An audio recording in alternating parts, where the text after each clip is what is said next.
மோர் தேன் 40 years ஆன ஒருத்தர் 20ஸ்ல இருக்க ஒரு பொண்ணோட ரிலேஷன்ஷிப்பில் இருக்காங்க அப்படின்னு இப்போல்லாம் நிறைய நியூஸ்லாம் நம்ம கேள்விப்படுறோம்ல.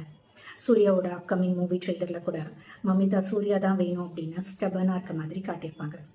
நான் இங்கே எந்த எக்ஸ்ட்ரா மேரிட்டல் அஃபேர் பற்றியும் பேச வரல. அந்த சுகர் டேடி கான்செப்ட் எல்லாம் அடுத்த வீடியோவில் பார்க்கலாம். இன்னைக்கு ஜெனுவன் ரிலேஷன்ஷிப்ஸ் பற்றி தான் பேச வந்திருக்கேன். ஸோ ஏன் sometimes older men get attracted to younger women அப்படின்னா, மேபி அவங்களோட அந்த energy, beauty, novelty etcetera. Younger விமனுக்கு நம்மளை பிடிச்சிருக்கு அப்படிங்கிற அந்த ஃபீல் அவங்களோட அந்த செல்ஃப் எஸ்டீம் அண்ட் மேஸ்குலினிட்டியை பூஸ்ட் பண்ணலாம். அதே போல் யங்கர் விமனோட பாண்டிங்கில் இருக்கிறப்ப அவங்களுக்கு மணி, எக்ஸ்பீரியன்ஸ், ஸ்டேட்டஸ் அதிலெல்லாம் அவங்கக்கிட்ட கண்ட்ரோல் அண்ட் இன்ஃப்ளூயன்ஸ் இருக்க மாதிரி ஃபீல் ஆகலாம்.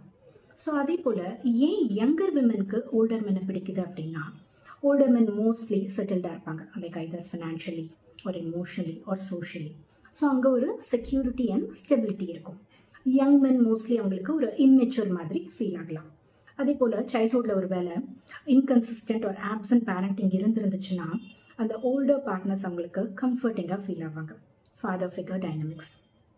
அதே போல் ஒரு சில விமனுக்கெல்லாம் அந்த ஒரு கைட் பண்ணுறவங்க, மென்டர், வெல்விஷர், டஃப் டைம்ஸ் அவங்களுக்கு ஹெல்ப் பண்ணுற அந்த மாதிரியான மென்கிட்ட அந்த ஒரு அட்ராக்ஷன் வரலாம். ஸோ இட்ஸ் லைக் இந்த attraction is not just about age, something deeper. Psychologically அந்த இண்டிவிஜுவலோட அன்மெட் நீட்ஸ் இல்லைன்னா அன்ரிசால்வ்ட் எமோஷனல் பேட்டர்ன்ஸ். இது அன்ஹெல்தியா அப்படின்னு என்னோட ஒரு வியூவர் கேட்டிருந்தாரு. அப்படி ஜென்ரலைஸ் பண்ணிட முடியாது. Because lovable and respectful bondings கூட பாசிபிள் தான்.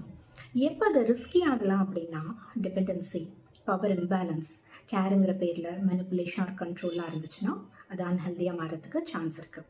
So no matter the age, அங்கே எந்த ஒரு ஃபோர்ஸிங்கும் இல்லாமல் மியூச்சுவல் கன்சென்ட் அண்ட் அவேர்னஸோடு இருந்துச்சுன்னா இட் கேன் பி ஹெல்தி.